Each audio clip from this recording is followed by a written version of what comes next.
Good afternoon, everybody. I am Muriel Bowser. I'm the Mayor of Washington, D.C. I am joined by members of my cabinet, and we are here today to provide a briefing on the district's preparedness for the coronavirus. And so we are going to hear from members of my team shortly. But as more news comes out about cases in the United States, I certainly understand the concern of many of our residents are experiencing. At this point, we have no confirmed cases in Washington, D.C., so prevention continues to be our priority. On Friday, I signed a mayor's order outlining the district's monitoring, preparation, and response. The order charges D.C. Health and D.C. Homeland Security and Emergency Management with coordinating the district's emergency response planning. Yesterday, our lead agencies briefed the Council of the District of Columbia and their staffs, and later today, we will hold a call for advisory neighborhood commissioners.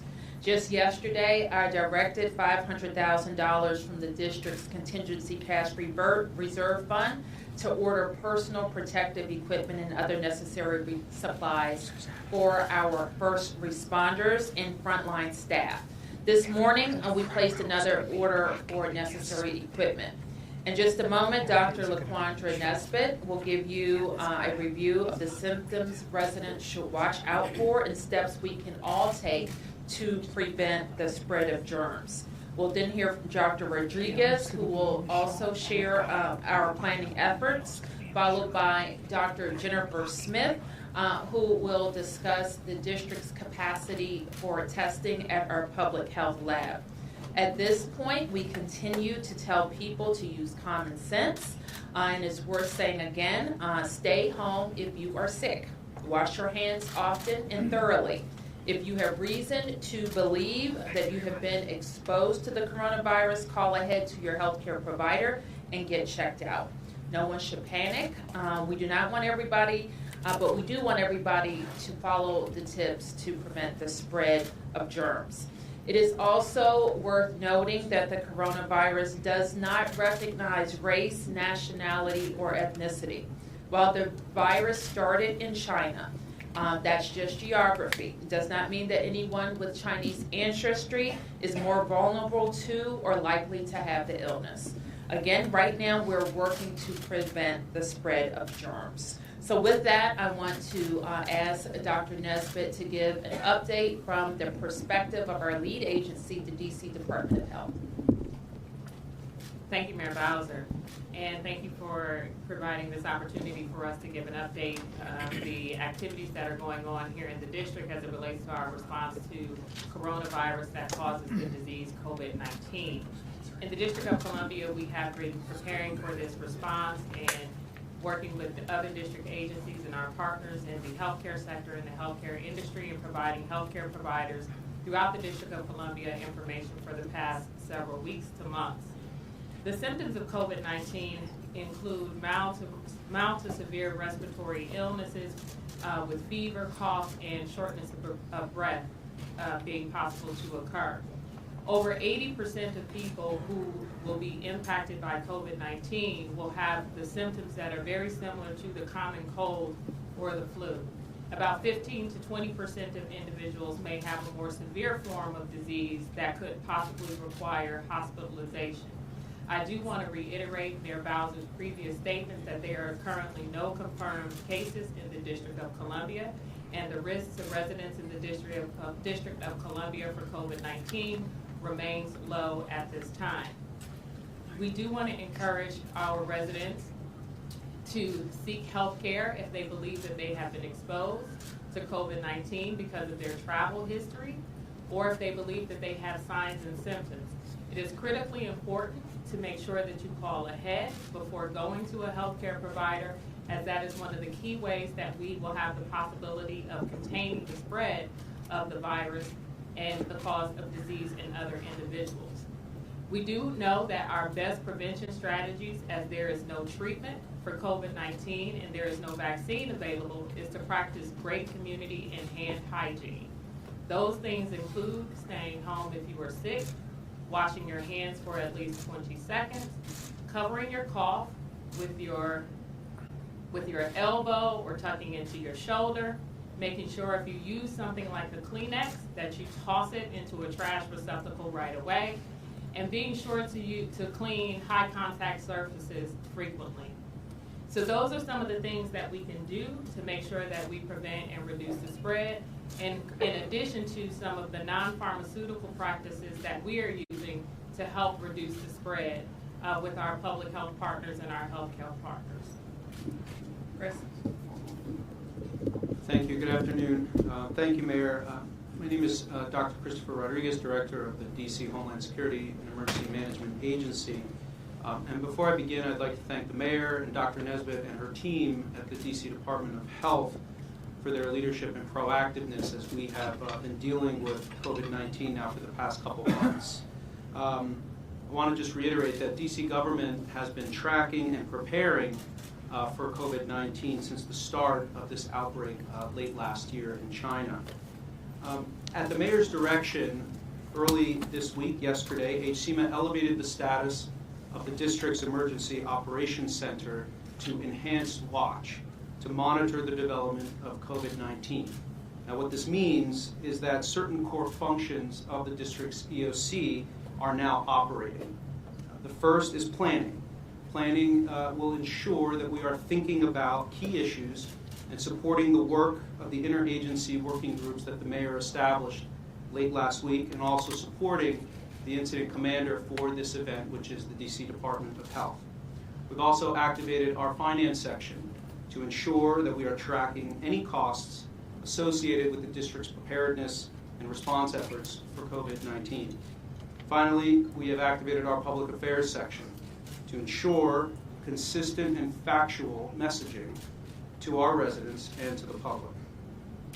At this time, as the Mayor and Dr. Nesbitt mentioned, D.C. government has two priorities: prevention and preparedness. And Dr. Nesbitt and the Mayor did talk about steps you can take as residents and as members of the public to prevent the spread of germs and viruses.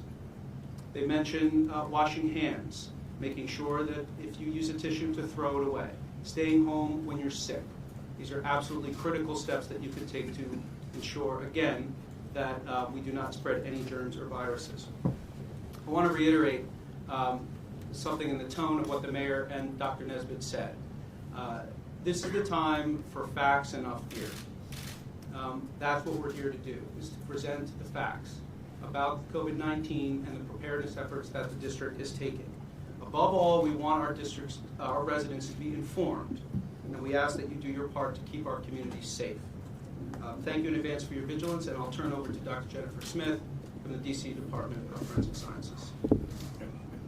Thank you, everyone. Good afternoon. I'm Jennifer Smith. I am the head of the Department of Forensic Sciences, and we are the home of DC's Public Health Laboratory. As of Monday, we began testing, or will have the capacity to do testing for any samples that are submitted to us after discussions with DC Health. We have been, as all the other agencies have discussed, we've been working with DC Health to submit samples to CDC if individuals were identified as needing that testing. But now we're online and able to do that in-house. Our capacity is to do about 25 samples per day. By next week, we will beef up that capacity to about 80 samples per day. Thank you, Doctor. And I would also like to ask the City Administrator, Rashad Young, to talk about the working groups that we've handled. Thank you, Madam Mayor. Good afternoon. As has previously been mentioned, the Mayor issued a Mayor's Order on Friday. Part of that Mayor's Order formalized the district's response and approach to the COVID-19 virus, and that includes establishing a number of interagency working groups. We have 9 working groups whose function is really to advise the senior leadership and the Mayor on our forward planning, our response capability, and making sure we identify any gaps or issues that we need to plan for.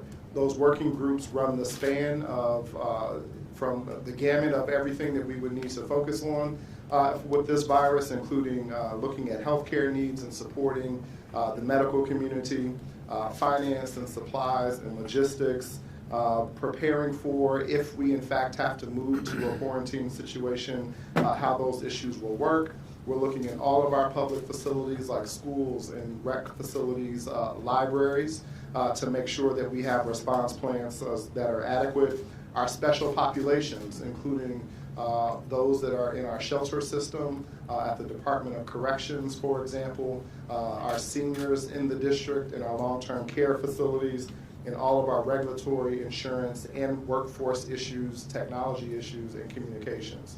So those groups have been meeting yet this week. We will convene them on Thursday from an initial perspective to hear what they've been focused on and what issues that we need to continue to plan for. Those interagency work groups really support our senior leadership and cabinet officials to make sure that we have all of the resources to bear in district government to adequately and appropriately respond. And I just want to also make sure that everybody is staying up to date. What should be clear is that this is a fluid situation, and we will keep the public up to date as we know information at dchealth.dc.gov, dchealth.dc.gov, and we'll take questions on topic. Yes, sir.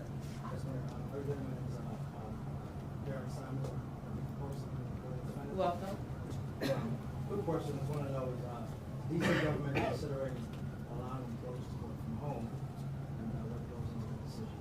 Well, as the city admin, thank you for that question, and we of course are very concerned about our workforce, just as everyone is concerned about making sure people can come to work, because we are a direct service provider. When DC government workers can't get to work, people who need help in our city aren't being served. So we will do everything possible in the case that we see spread in the city to make sure that we remain open. But at the same time, our good doctor told me to make sure that we know that DC government workers who may be feeling sick or experiencing illness are taking advantage of contacting their own physicians, staying home when they're sick, and not spreading any germs through our agency, because we know that will keep our workforce safe. We do have a working group on all human resource matters, and we will consider the gamut of interventions if necessary to keep our workforce safe in the government running. Yes. So you described at this press conference how we're in the prevention stage. Yes. When do you escalate things? When did we reach the next phase? Is it when there's confirmed cases? Or? Well, sure, and thank you for that question. And we've seen now throughout the country, various cities have confirmed cases. We now have instances that we've seen on the East Coast. And while we don't have any confirmed cases, it is our job to prepare for the instance where we do. And that is when the doctor, the health agency and Homeland Security will be advising us on next stages of action.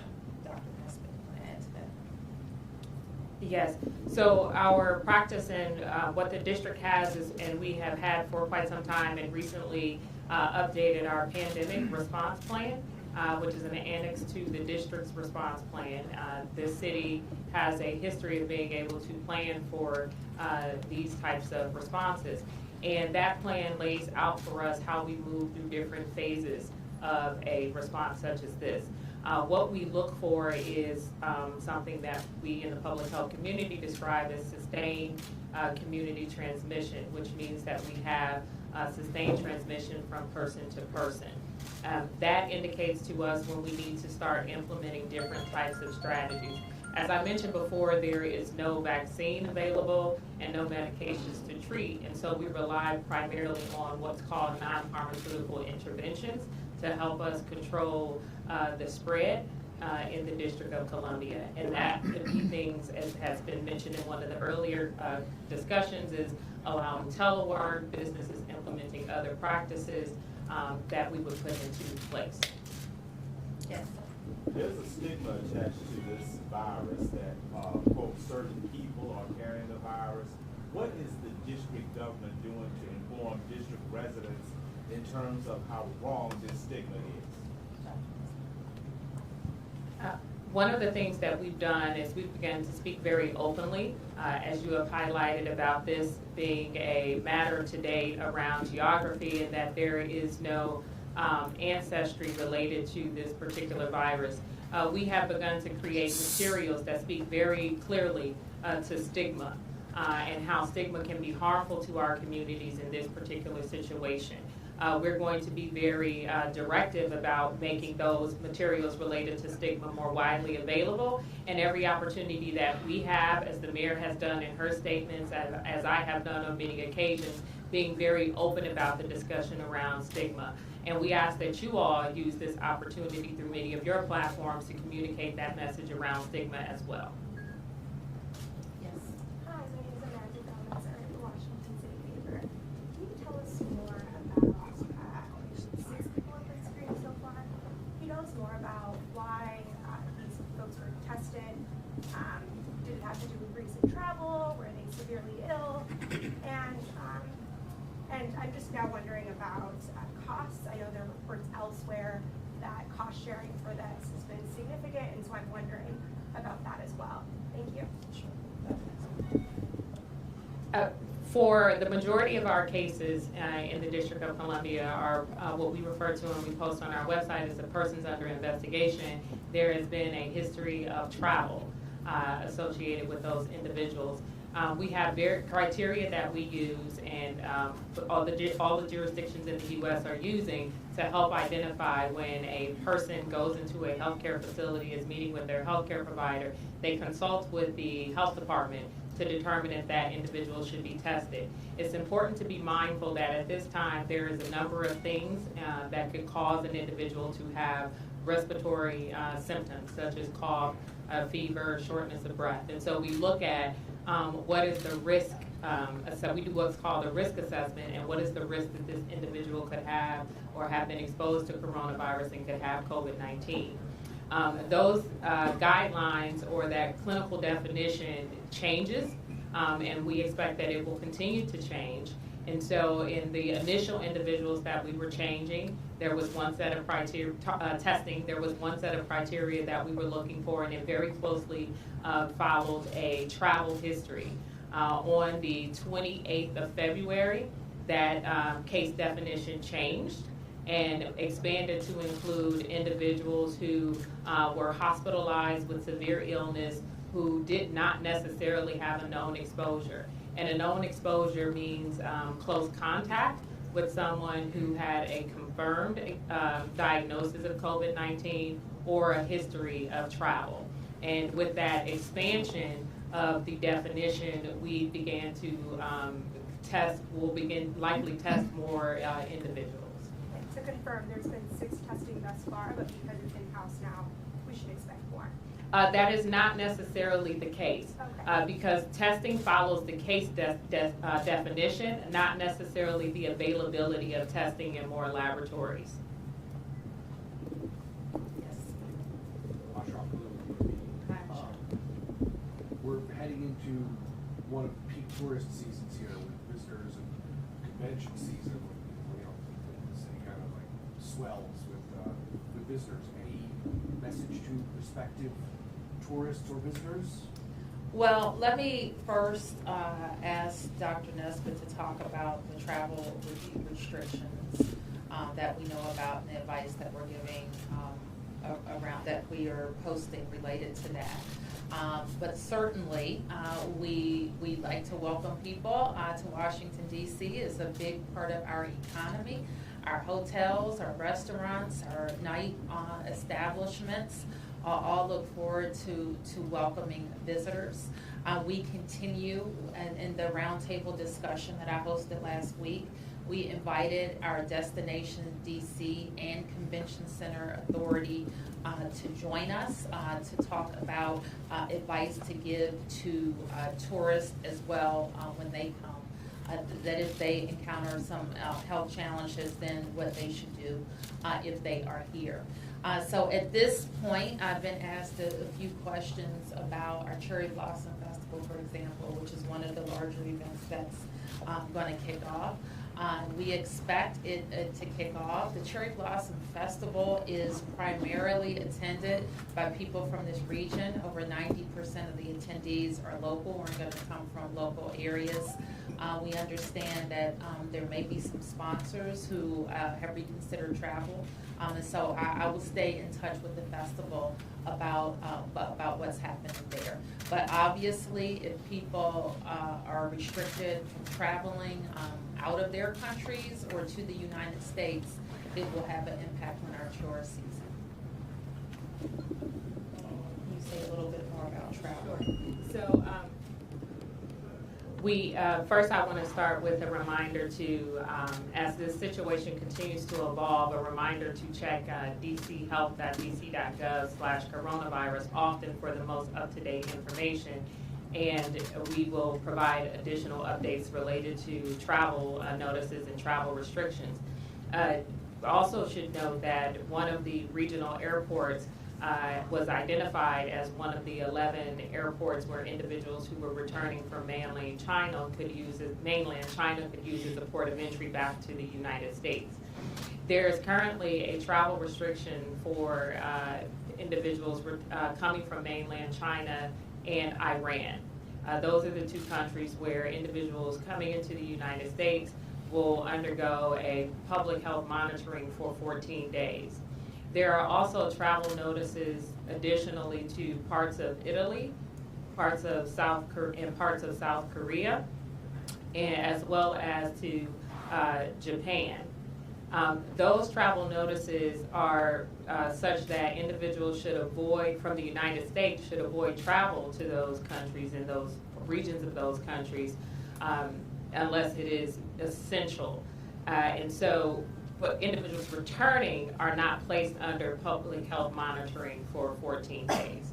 So those are the major distinctions from China and Iran and those other countries. Mayor Bowser, could you expand a little bit about what you just mentioned, that you've heard some sponsors of the Cherry Blossom Festival are canceling travel? I only got that preliminarily, Mark, so we would have to get back to you. And then can I follow up on, you had mentioned that you have authorized some expenditures for emergency equipment, protective gear. Can you expand on that? And then can we hear from the first responders, particularly DC Fire, how they're responding, if they've changed any protocol for first responders when, particularly EMTs, paramedics, Sure. if they're seeing patients present with symptoms? Sure. First, let me ask Director Rodriguez to talk about how we have centralized procurement in response to an emergency, which we have the power to do for any manner of emergency. So let me turn there, and then I'll ask the chiefs if they have something to add. So in answer to the question, at the mayor's direction late last week on Friday, when she signed the executive order, we centralized procurement and finance through the district's emergency operations center. We are confident that the $500,000 of contingency funds that the mayor alluded to or spoke about in her opening comments is sufficient to cover any types of costs that might be associated with COVID-19 at this time. And what I will say is, obviously, being around the mayor, the safety and security of our residents is the top concern of government, and we're confident that should the situation change and we come to the mayor and ask for additional resources, that those resources would be provided. But at this time, that number is sufficient to cover our costs. Can you tell us what you're buying? What are the protective? So at this time, the only procurement that we have made against that fund is for N95 masks for our first responders, and I can let the chiefs talk a little bit more about that. So for first responders, we put out in January an update of our pandemic and our plans. We're familiar with this. So having gone through SARS, gone through some other incidents, we changed how our first responders, the gear they wear. They're wearing either a surgical mask or they're wearing N95 if necessary if the patient presents that way. I think the biggest piece for us that changes is that we've asked our dispatchers to ask additional questions.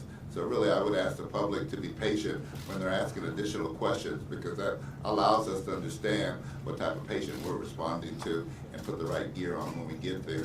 The type of gear that we're using are the N95 masks, they're surgical masks, they're gowns, there could be booties, there even could be a head cover. So we're trying to make sure we have all the right gear to protect our first responders so they're available to continue to respond. Anything else? Yes. Yeah, another question about nursing homes, just because, right, in Washington, we saw deaths there or nursing homes, and so I'm wondering, folks are being screened constantly, what precautions are we taking there? Let me ask the Dr. Nesbitt to respond. So as part of our, as Director Rodriguez has mentioned earlier, we've been having discussions with all of our healthcare facilities for a couple of months in terms of their preparedness and our plans for this. Part of the discussions that we have is the different ways that the virus can be spread and when we would need to change any processes around screening and testing in particular groups, including individuals in certain types of healthcare facilities. And the discussion is around when you have community spread and when your community's risk is no longer related to a travel exposure. Again, the risk in the district at this time remains low. When we have a need to be in a different posture as it relates to our healthcare facilities, our congregate settings, our healthcare facilities, including our skilled nursing facilities and long-term acute care facilities, are in a ready posture for that. Yes, sir. Just one question about this. So the testing being done by DC's public lab or something? Yes, so the testing from this day forward will be done at our laboratory. We do have the one sample that was submitted to CDC this weekend. Yes, sir. What's the point for school cancellations or cancellations of public events would you consider? We're not there because we don't have any community spread, and our working groups are helping us identify, even in the case that we do have community spread, what is the best way to contain it. And so we will be getting some reports out and recommendations about containing spread and what are all of our different opportunities to do that. Is that the Thursday meeting they were talking about, or when you have those recommendations? They're going to be meeting throughout our response, and so this is going to be an ongoing discussion. Can you tell us any preparations that you're making as far as elections coming up? A letter went out today from one of the groups that's out collecting signatures, asking that the council and the mayor pass emergency legislation to allow for online petitioning. But just the concerns of people going to election polling places or people out with petitions, coming in contact, surfaces, that kind of thing. Do you have any concerns, any preparations there? Well, you know, we don't vote here until June the 2nd. And so we will, and I'm not familiar with the letter that you're talking about. I'll certainly review it and have it a part of our ongoing discussions. And I don't anticipate any changes to the way that we vote in the district on June 2nd. Yes. Dr. Nesbitt, you mentioned sustained community transmission as one of the sort of flags that would take things to another level. Can you walk me through in layman's terms what that looks like? In layman's terms, the best way to describe it, and it's difficult to give you an absolute number, so I won't do that, but it's not when the district announces that it has its first case. That's not it. It's more when we see that we have people who are diagnosed with COVID-19 and they are getting it from another person. So we have a process what we do is something called contact tracing when someone is diagnosed with an infectious disease. And we do a very detailed interview. So you heard my colleague Chief Dean say, have patience. This process requires lots of patience. So we ask you lots of questions about where have you been, where do you work, have you traveled, have you used any public transportation, where have you dined. So there's lots of things that go into that process, and as best as we can, we try to get information as to whether or not you've had any close contact, which is defined as within 6 feet, with another person who has that same infectious disease, so in this case, COVID-19. If our detailed investigation is unable to identify a known exposure, then we start to have a definition of community spread. If we start to have more cases where that is occurring, where the contact tracing is unable to identify a known exposure, then we get to a place where we have community spread, meaning that the virus and the disease is present in people in the community and being spread in that way without known exposure of close contact. You boil it down to like one discrete vector. That is correct. So is the idea here that if the cases aren't linked to overseas travel or exposure in medical settings, that's when you're getting to the point where people are transmitting the virus within the community, that the city has to step it up? I wouldn't describe it as or exposure in medical settings. I would describe it as a known exposure. So something that through our investigation, we cannot identify where their exposure is coming from. Yes. Hi, Dario Lopez Cabrera from Telemundo 44. Is there any calling from those DC residents who recently visited some of the countries where the coronavirus is or not, to come voluntarily to make some tests? Oh, if you're saying if you traveled, you Yeah, don't some have residents- symptoms, could you present yourself for testing? Yes. Our current guidelines currently do not identify those individuals as individuals who we would test. And so individuals who do not have symptoms currently do not meet the guidelines for testing, regardless of travel history.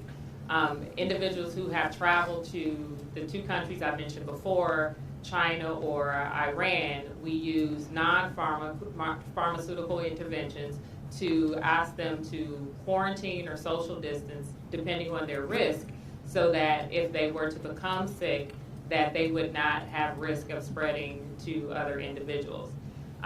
There are individuals who do not have symptoms. We do not test them proactively. It is not indicated or required under the current guidelines. Yes. What does a test cost? I do not have that information. It does not have a particular, the city does not pay anything for a test to be done. But it is important to note that it is not a function, again, as more laboratories come online for testing, that the availability of tests to members of the general public would become widely available. It's just as in the medical community, where people do not present themselves and have available any diagnostic test that they would want, the same thing will happen for COVID-19. There has to be a clinical suspicion or reason why a person would be tested in order for the test to occur. Last question for Mark. You may have seen that Britain put out a worst-case scenario plan there where they tell residents to be prepared and the possibility that first responders wouldn't be fully staffed and whatnot. Can you tell us where you are as far as being prepared for a worst-case scenario? We're always, Mark, we are always worst-case scenario planning. Chris's agency exists for planning for worst-case scenarios and helping us and each of our agencies be prepared to respond. So we hope that we never hit a worst-case scenario, but all of the efforts that we have described would address a worst-case scenario. Thank you, everybody. Thank you. You can do one-on-one. Grab the mic, turn it on.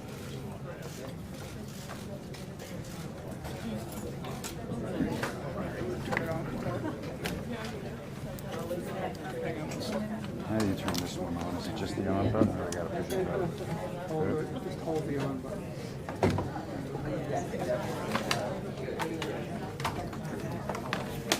Get it? And so, 1, 2, 3, 4, 5, 6, 7, 8, 9, 10. 1, 2, 3, 4, 5, 6, 7, 8, 9, 10. 1, 2, 3, 4, 5, 6, 7, 8, 9, 10.